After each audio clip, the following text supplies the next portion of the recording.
वैसे सत्संग से भी काम चलता रहता, सठ सुधरे सत्संगति पाई। लेकिन मान लो कोई ऐसी परिस्थिति आ गई घनघोर कि अब साधु संतों का सत्संग को दुनिया मजाक समझने कोई मानने को तैयार है नहीं, तब भगवान का डंडा, कुदरत का डंडा उठता। फिर वही बात आ गई, या तो माने बात से और नहीं तो माने, नहीं तो माने। देखो भगवान राम 14 बरस जंगल में रहे। 14 बरस में रावण को कितने ऋषि मुनियों ने कितना समझाया होगा। सब बराबर लंका जा रहे, रावण को समझा रहे, बता रहे जितने साधु जन। भगवान राम ने कितने लोगों को भेजा। अब संस्कारहीन दुष्ट रावण को मारने को कौन कहे। उल्टा देखो, देवी सीता पर ही हाथ चला दिया, सीता को चुरा कर लेकर लंका भाग गया। भगवान राम ने कहा उल्टा कर दिया, मैं समझा रहा हूं, मैं अपील कर रहा, और तूने गजब कर दिया मेरे ही साथ। अच्छा ठीक, अभी भी मौका है, सीता को वापस कर दो और हमसे वादा करो कि किसी भी मातृशक्ति का, किसी भी नारी का, चाहे गरीब की बेटी चाहे अमीर की, हम किसी भी नारी का अपमान नहीं करेंगे। रावण ने कहा ये कुछ नहीं, सीता को वापस भी नहीं करूंगा, और जो मेरी इच्छा करेगी मैं किसी का अपमान करता रहूंगा, आपको जो करना हो कर लेना। तब भगवान राम नाराज होते कहते काउंटर करो, और ऐसा काउंटर कर दिया लंका का, रहा नकुल कोई रोवनिहारा। देखो पूरी लंका का साम्राज्य नष्ट हो गया, सोने की लंका जलकर भस्म हो गई। लंका के खंडहर पर, भौतिकवाद के खंडहर पर अध्यात्मवाद की रामराज की नींव पड़ी। फिर लाखों बरस बीत जाता, धरती के सारे राजवंश फिर एक बार भ्रष्ट हो गए, अधर्मी विधर्मी हो गए। हस्तिनापुर की कुरु राजसभा में सबके सामने निर्लज्ज संस्कारहीन दुर्योधन कहता, हे दुशासन, द्रौपदी को नंगा करके मेरी जंघा पर बैठा दो। नंगा तो नहीं कर पाया, लेकिन दुर्योधन की जंघा को पाप लग गया। पांडवों का वनवास होता, 13 साल के लिए द्रौपदी के साथ पांडव जंगल चले जाते। 13 बरस जंगल में कष्ट उठाए। 13 बरस के बाद पांडव लौटते हैं वापस, भगवान श्री कृष्ण से मिलते। भगवान श्री कृष्ण कहते हैं कि युधिष्ठिर, एक बार मैं भी दुर्योधन को समझाना चाहता हूँ। युधिष्ठिर हाथ जोड़ते कहते कि सो आप मत जाइए, दुर्योधन को हम बचपन से जान रहे, हमारा भाई ही तो है, बड़ा संस्कारहीन है, उदंड है, दुष्ट है, वो आपको गाली देगा, तिरस्कार करेगा, अपमान करेगा। केशव, उसने भीष्म पितामह का अपमान कर दिया, गुरु द्रोण को डांट देता है, कृपाचार्य को डांट दिया, उसने विदुर जी को भगा दिया, अपने स्वयं पिता हस्तिनापुर नरेश महाराज धृतराष्ट्र का अपमान करता। वो आपको कुछ नहीं समझेगा, मत जाइए। भगवान श्री कृष्ण ने कहा युधिष्ठिर, मेरे लिए मान सम्मान कोई मतलब नहीं है। सूरज पर कोई धूल उड़ाएगा, सूरज कभी गंदा नहीं होगा, उल्टे जो उड़ाएगा वही गंदा होगा। मैं अपने कर्तव्य का पालन करूंगा, मैं हस्तिनापुर जाऊंगा। और देखो भगवान श्री कृष्ण हस्तिनापुर गए, कहा भगवान हस्तिनापुर आए, संदेश पांडवों का लाए, दुर्योधन को समझाने को, अब महाविनाश बचाने को भगवान हस्तिनापुर आए कि भाई अगर आज एक दुर्योधन मान जाएगा, विश्व युद्ध रुक जाएगा, हजारों लाखों रानियां राण बेवा विधवा होने से बच जाएगी। इसलिए भगवान श्री कृष्ण हस्तिनापुर जाकर दुर्योधन को समझाने की चेष्टा, दुर्योधन की बात है, केवल एक दुर्योधन। सारी सभा बैठी है, सब लोग देख रहे हैं, आज संसार के भाग्य का फैसला होने वाला। एक दुर्योधन की मनोभाव पर, वृत्ति पर सबकी दृष्टि टिकी। भाई दुर्योधन क्या कहता है, भगवान की अपील पर दुर्योधन का रिएक्शन क्या होता। सभा में भी बहुत लोग हैं, सबकी दृष्टि लगी है, हर कुरु सभा में बोल रहे। भगवान श्री कृष्ण का भाषण प्रारंभ हो जाता, अपील कर रहे, सुना रहे, हर कुरु सभा में बोल रहे, सबके भावों को तोल रहे।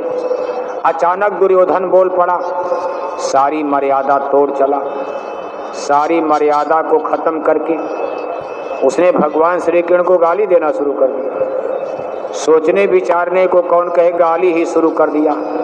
कहा, ग्वाला भाषण बंद करो, पकड़ो इसको, अब कैद करो। ये अहंकार की भाषा थी, इसमें न शांति की आशा थी। जब नाश मनुष्य पर छाता है, बुद्धि विनाश कर जाता है। आज दुर्योधन की बुद्धि पर काल चढ़ गया। उसने भगवान कृष्ण को ग्वाला अहिर कहकर गाली दे दिया। अरे कहा, ग्वाला तूने जीवन भर जंगल में गाय चराई, ये राजपूत राजाओं की, क्षत्रियों की सभा चल रही, एक गाय के चरवाहे का हम लोग ज्ञान भाषण सुनेंगे? बंद करो अपना भाषण। और अपने सिपाहियों को ऑर्डर करता, पकड़ो इसको, अब कैद करो, इस ग्वाले को गिरफ्तार करके जेल में बंदी खाने में डालो। मैं इसको तब तक जेल में रखूंगा जब तक मैं पांडवों को मार नहीं डालूंगा, और जब मैं पांडवों को मार डालूंगा एक दिन इस ग्वाले का भी वध कर दिया जाएगा, मार दिया जाएगा इसको भी। न रहे बांस न बजे, सारा खेल खत्म हो जाएगा। दुर्योधन हरि को बांधने चला, जो था साध साधने चला। हरि हंसे, चल दिए, निकल गए।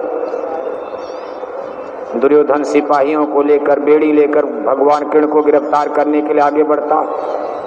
भगवान श्री कृष्ण हंसने लगे। अरे कहा, दुर्योधन क्यों हंसे? दुर्योधन की मूर्खता पर हंस रहे। कहा, दुर्योधन तू हमको बांधेगा? अरे मुझको माता जसोदा ने बचपन में पेड़ में बांध दिया, लेकिन वो मेरी माँ के रूप में थी, माता ने बांधा, प्रेम में बांधा। लेकिन मेरे सगे मामा कंस अपनी सारी मौज फौज मलटी लेकर मुझे नहीं पकड़ पाए।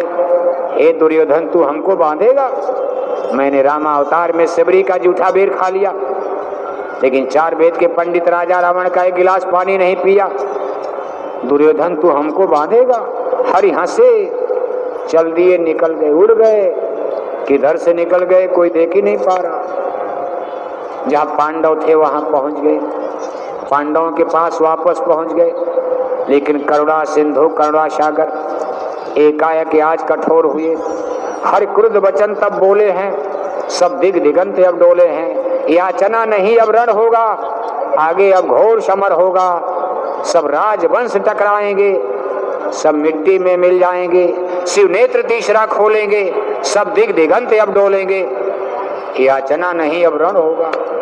क्या अब अपील नहीं, अब विनाश होगा धरती पर। अपील हो गई, हाथ जोड़कर विनय हमारी, और हो जाएं सब, हो जाएं सब। ये कब तक हाथ जोड़ोगे? आपका तो हाथ घिस गया, थक जाओगे, थक जाओगे हाथ जोड़ते जोड़ते। ये जालिम संसार मानने वाला नहीं, इसलिए याद रखना। बस वही बात फिर आएगी, अभी तो हाथ जोड़ने का समय है। 60 बरस गुरु महाराज ने अपील किया, हाथ जोड़कर विनय हमारी, हो जाएं सब। आज 10 बरस से लगातार अपने पूज हुजूर महाराज जी छोटे बड़े काफिले लेकर, अब देखो बस्ती बस्ती ब्लाक ब्लाक जा रहे और बराबर अपील कर रहे, हाथ जोड़कर विनय हमारी, हो जाएं सब। हमारे लाखों लाख भाई बहन शाकाहारी जैकेट पहनकर अब एक एक गांव गोद लेकर, अपना पर्चा लेकर, पत्रिका लेकर घर घर जा रहे और अपील कर रहे कि हाथ जोड़कर विनय हमारी, हो जाएं सब। लेकिन कुछ दिन के बाद हाथ जोड़ने का काम बंद होने वाला है, बंद हो जाएगा।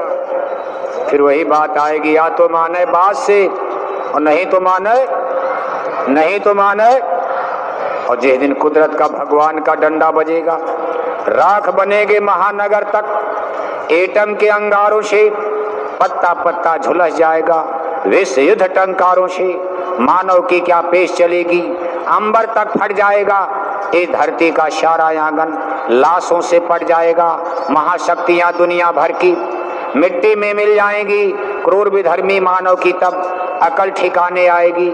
ऐसा भीषण बम भोले का तांडव होने वाला है।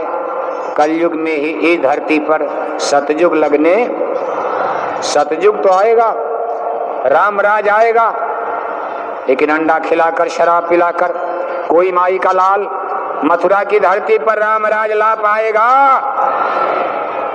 भगवान राम के रामराज में अंडा बिकता था, भगवान राम के रामराज में दारू शराब बिकती थी, अंडे खिलाकर शराब पिलाकर। कोई माई का लाल भारत की धरती पर रामराज लाएगा।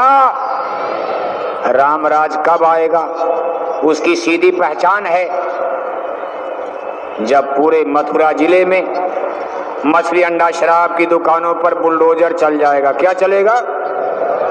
बुलडोजर जानते हो नहीं जानते हो? उत्तर प्रदेश में रहते तब तो जानते ही होंगे आप, और जिले वाले तो कम जानते होंगे, प्रांत वाले। लेकिन अभी उत्तर प्रदेश का बुलडोजर लोगों के घरों पर चल रहा।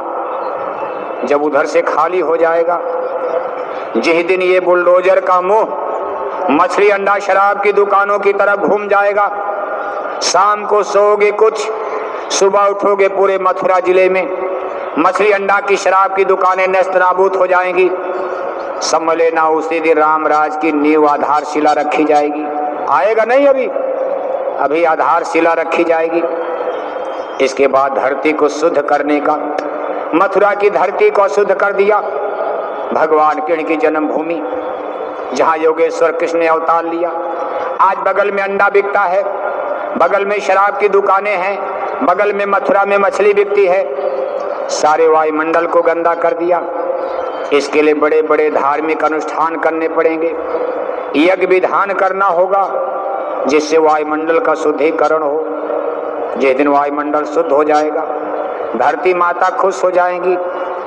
मछली अंडा शराब की दुकानें बंद है, धरती का शुद्धिकरण, तब रामराज आएगा।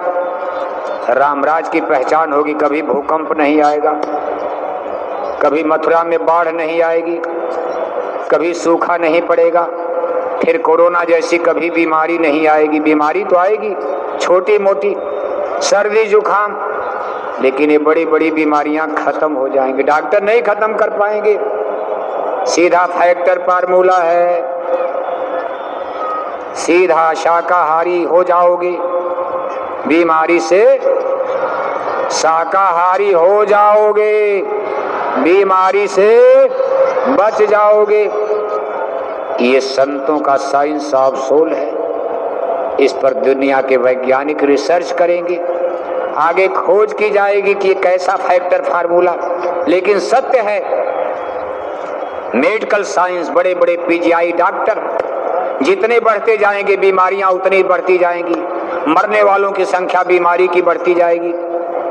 लेकिन जब आप शाकाहारी, vegetarian Mathura, vegetarian UP, vegetarian India, vegetarian world है, शाकाहारी भारत, शाकाहारी मथुरा, शाकाहारी घर, शाकाहारी गांव जब आप बनाना शुरू करोगे तो बड़ी बड़ी बीमारी, और पाल रहे हैं मांसाहारी, पाल रहे हैं शाकाहारी नहीं, तब तो उल्टा हो जाएगा। बड़ी बड़ी बीमारी और पाल रहे हैं मांसाहारी। शाकाहारी हो जाओगे तो बीमारी से। इसलिए प्रेमी भाई बहनों, ये बहुत इम्पोर्टेंस, सतलोक का, सत्संग का, मोक्ष मुक्ति का विषय तो अभी बहुत दूर का है। आज जरूरत है कि लोगों के जीवन को बचाना है तो शाकाहारी समाज बनाना है। इसलिए इस शाकाहारी धर्म के प्रचार प्रसार, फैलाव, विस्तार में आप अपना तन मन धन का सहयोग एक गांव गोद लेकर आप इसमें मेहनत करो। पूज्य महाराज जी की जन जागरण यात्रा में जो इसी शाकाहारी मानव धर्म की स्थापना के लिए मेहनत हो रही, आप इसमें तन मन धन की सेवा का संकल्प बराबर लेते रहो और बराबर उसको पूरा करते रहो।